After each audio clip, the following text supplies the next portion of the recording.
You're listening to the RE Social Podcast with your hosts, Andrew and Vince from OnV Invest. For more information, go to onvinvest.com.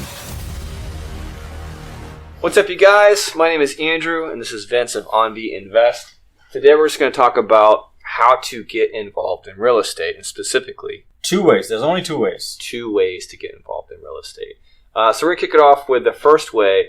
It's definitely the best way if you are young, you've got hustle and drive, you're willing to go out and educate yourself, you're willing to, build all the teams and the systems yourself, and essentially start a brand new business. Definitely, one of the most profitable ways is DIY. Vince could probably elaborate on exactly why. Maybe give him a little something on the DIY side of it. What do you think? Yeah, so that's how we started, right? So there's only a couple of ways. So the first way we wanted to talk about is the do-it-yourself way, which involves reading a lot of books, a lot of late hours, analyzing a lot of deals. And, to just get this ball rolling, you have to know what's the first thing you need to do to get started, right? So remember, guys, we are talking about primarily residential real estate, which involves single units, duplex, triplex, and fourplex. Anything 5 and above, we're not going to cover in this topic, in this episode. So it's just 1 to 4 units, right? Yeah. So in order for you to get started on this, the first thing you need to do is go get yourself pre-qualified with the lender. That's the first thing. Because if you don't know what you can afford, what are you going to buy, right? It's like you go to the car place and I'm like, oh, I want to buy couple of planes. Yeah, but you make $10,000, so no, you can't buy it, right? So same thing with houses. So if you're making, so much money, how much can you qualify for? So that's the number 1. Yeah, definitely. Just starting off and seeing what you can do, what you can afford, get a loan on is, of course, huge. And I think you touched on the education point. I mean, that's just so massively underrated.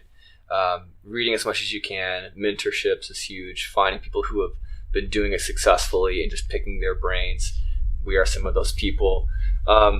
And then I think, and this is definitely, once you start reading the books, you'll see a lot of this advice. It will be kind of repetitive on this episode, but it'd be definitely now starting to build your team.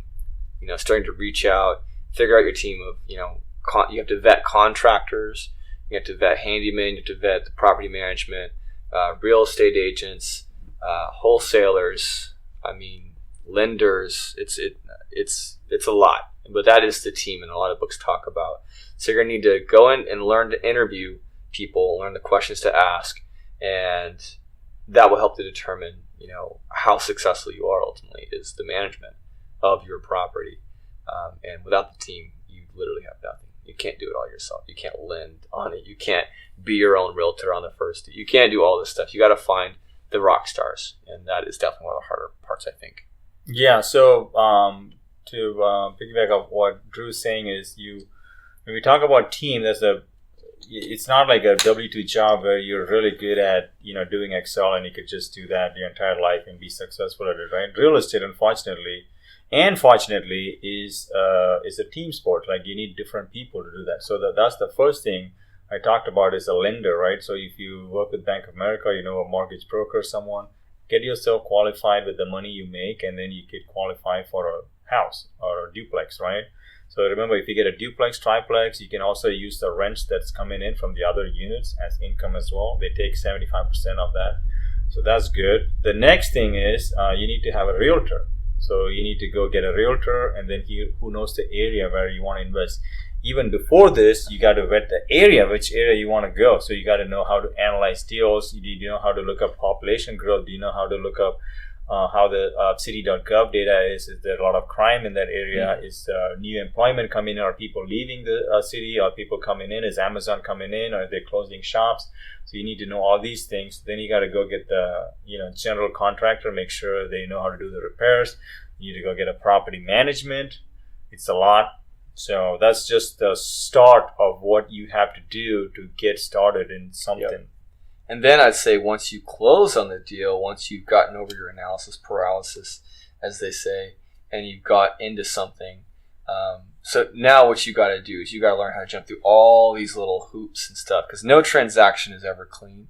Mm-hmm. You know, I always think, I'm always so optimistic. Okay, well, this one's going to go real smooth. And there's always something. So you have to also learn how to problem solve and get around certain obstacles, whether it's a big red flag in an inspection report, now you're out another 10 grand or what have you. You know, there's all these extra things that tend to come up. And then, of course, once you're in the deal, let's say once you've closed on it, that's a whole different game. Now you got to, definitely make sure that the renters are paying, that they're, you got to make sure that the maintenance has been done.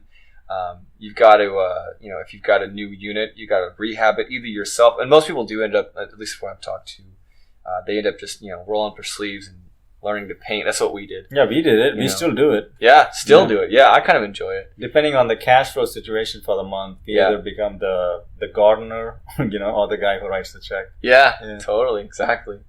Yeah, that sweat equity never ends, and it goes down to the literally putting in sweating. I was literally at one of our properties that we're closing on right now up in San Bernardino County. Yeah, and was literally putting in sweat equity. It's hot in the sun.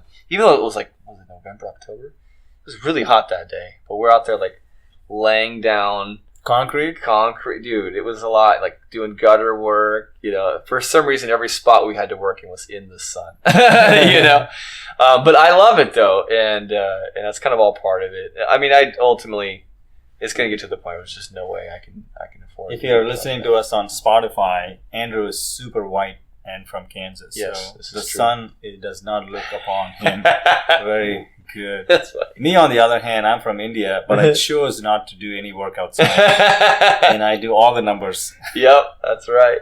So yeah, anyways, but it comes down to literally in part of how we maintain, we have what I would, and most people would call quite a successful real estate partnership.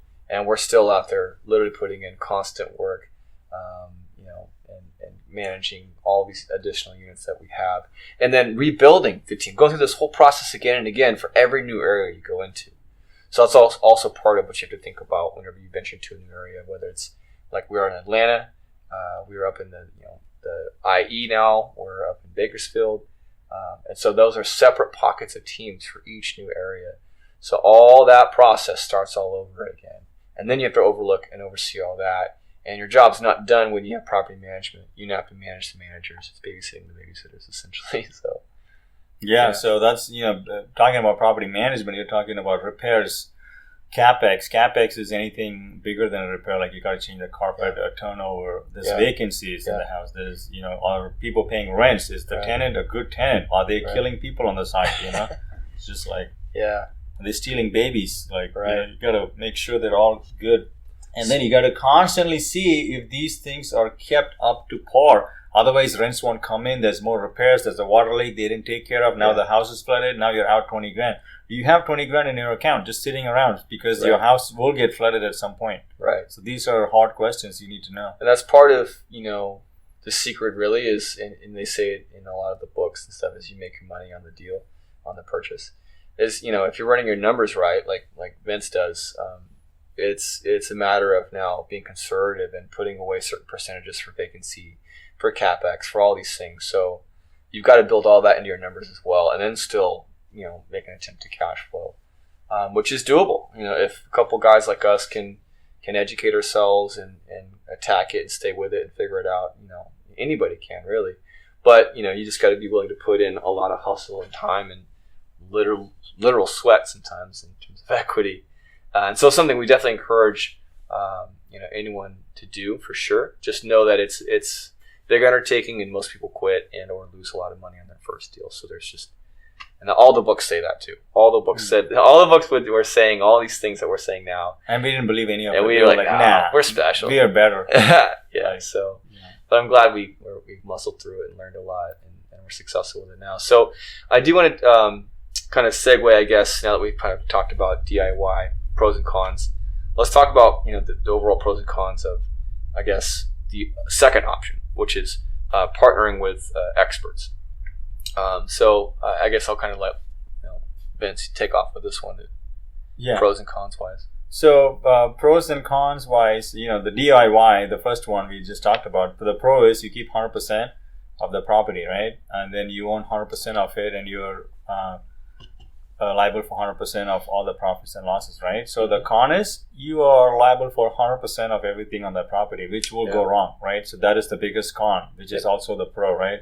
So it's a little trick. So if you are taking on that much responsibility, you better know what you're doing. Otherwise, you're going to get slapped in the face. We got smacked so hard in our first deal. Oh, yeah. We almost quit, and it was a big mess. But we if you stick around and if you are able to cover the debt and pay the mortgage and pay the repairs and stuff in long period of time, unless you bought a really bad deal, you will come out on top. But do you have the funds? Do you have the means necessary to hold on to that property for that such a long amount of time? So that's what we say. So the pros is you keep 100% of the profits.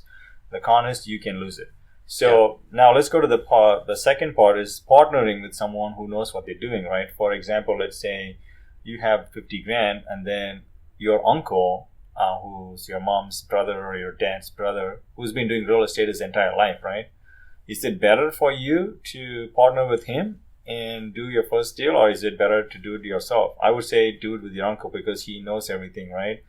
Because the downside of that is he will probably take care of most of the day-to-day management and everything regarding the property.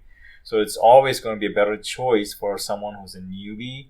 Or the second option is if you're a high-income individual. Like we just had lunch with some of our friends who come to our meetup.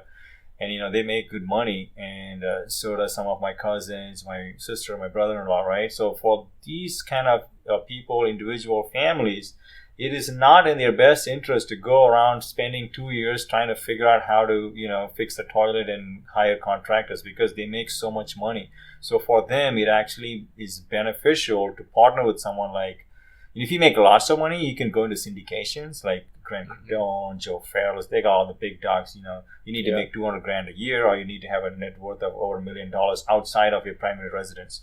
Then you're considered an accredited investor, so you can play that route. If not, you don't have that much money. The only thing you could do is partner with someone like us, someone like your uncle, your mom's someone friend, doing it successfully. Someone who knows what the hell is going on. So that's what I would say. There's a steep learning curve. It's steep. Ultimately, I'd like to be at a place where have the income, where I can just passively set it, forget it, and just receive that check. Grant Cardone opened up a new fund where there's no minimum. You could just drop in like 5 or 10 grand. So I might actually throw in some money for us and then just see how it grows. Because then you can see what he's doing with the deals. Interesting. Yeah. That's cool. So you can get like at the ground level and see how it's structuring. What's up, That's smart. Yeah. But yeah, so anyways, I guess whenever it comes to partnering with the experts, everyone's going to do the deal differently. And so that's something you'll have to kind of maybe read up on and teach yourself a little bit in terms of, what the language of partnering is and real estate is. There are some good books on that. There's one on syndication that's really good. And it just, talks about what to look for, what is a good partnership, what defines, a bad partnership as well, and how to kind of distinguish between those two. So education is always a part of it, but definitely vet whoever you're trying to team with. Make sure, there's trust, make sure there's a successful track record, and make sure, at least a little bit about what it is you're looking for. If they're not asking you what your goals are on the first day, that's probably not the best option for you. You want it to be centric around your goals, and then they'll have to work with you. That's what we do. Is we always ask, okay, where do you want? What's the benefit for you? What's the big play for you? And then we kind of work with that and go from there. In terms of the partnering, I would say there's really kind of two ways, essentially. There's the equity partner side, and that which you're really, a partner, and that's what we do with our friends and family and all these different kinds of people who we bring in on the GP side. So they actually have a vote on, you want to paint the house pink, we have to have that discussion. So it's a full partnership with a lot of what we do. But the other side is a debt partner as well, in which you're just making straight interest on your money. It's usually at a higher interest rate, of course, but there's no equity involved. Vince, do you want to elaborate on the difference between those two? Yeah, we usually recommend people, if you are trying to get involved in real estate, go the equity route. But a lot of people do debt-based partnering with people. They are called private money. So what you could do is you can actually lend someone money, and then they'll give you a fixed return on your money for a short amount of time, and then you can get all of your capital back. That's pretty much the biggest benefit of that, is so that you can get your capital back, so you won't be illiquid for a long time. Yeah. And then you can have a note on the property, which means that somebody can't take your money and run because there'll be a lien against the property. So that's the shortest form of getting into real estate. But you're not really in real estate. You're just a lender. You're a bank. You just make more money than the bank. You don't get any benefit of owning the asset. You actually don't own the asset. You just own the note on the asset, which is a piece of paper, says that, hey, this guy's trying to sell. You can't sell because you have a lien on it. It's called a note. So that's what a debt is. So how equity works is, most people, if you do residential, is let's say you bring us the money, and then we'll just tell you how we do it, and this is pretty much how industry does it too. We split it 50-50. So you bring in the money down payment, and then we put the loan on you, and then we do everything else. We find the property, we manage the property, we have the realtor, the general contractor, property management, analyze the deal, analyze the area, all of that stuff, and collect rents and find tenants and do all the repairs and all of that stuff, right? So for that, we control the property with you, obviously, since we both own it together, and then we split everything 50-50, right? So after all expenses, 50-50. So it usually turns out in this time, it's about 6%. We just pay our partners as much. So that's what that works. But the good news is how we actually structure the deal is, so we actually I did a podcast with the Multifamily Takeout, my boys from San Diego. Big shout out to them. They have a great podcast. Listen to that. I talk about how I break it down, but it's essentially, we will have a JV agreement, which is called a joint venture. We will sign a piece of paper. That's a contract written to us by our lawyers. And then we'll also have a tenants in common, which is how we would actually hold title. So at no point there'll be any transactional money coming to our account. It will just go to escrow to buy the property together. So that's how we would do it. Yep. And that's it. That kind of summarizes what it is to be a partner and to partner with somebody else. There's those essentially two options in two ways. Now, if I had to, voice a quick, subjective opinion, for where I'm at, I'm young, I'm hustling, I've got energy, I'm putting in 12-hour days, and I've got a business where I can kind of step out of that. So for me, I'm all about that first tier, doing all the work, and trying to hustle and learn the game. Although we got our faces caved in, had a lot of doubts, as everybody does. That for sure will yield the highest results, but it'll also take the most work. And so if you've got the time, you've got the hustle and the drive, and you're willing to sit there and educate yourself and take some losses, which you will do, and all the books say that, and it's totally true. You'll take some losses. That's definitely a great play in the way that we've chosen to go. That's mostly because we didn't have the capital to choose the other options. Yeah, we're poor guys. So that's why we're not making $250,000 a year and stuff like that. Together. But so essentially that was our only option to get involved, and the other option is to partner with somebody else, and in that case, sure, you're not capturing 100%, but you're getting essentially a nice piece of one of the greatest assets that has ever been invented, which is real estate, and doing none of the heavy lifting for it. Just collecting a check, which is the ultimate, the good life, which is where I want to be eventually. So no more sweating. Yeah, for sure.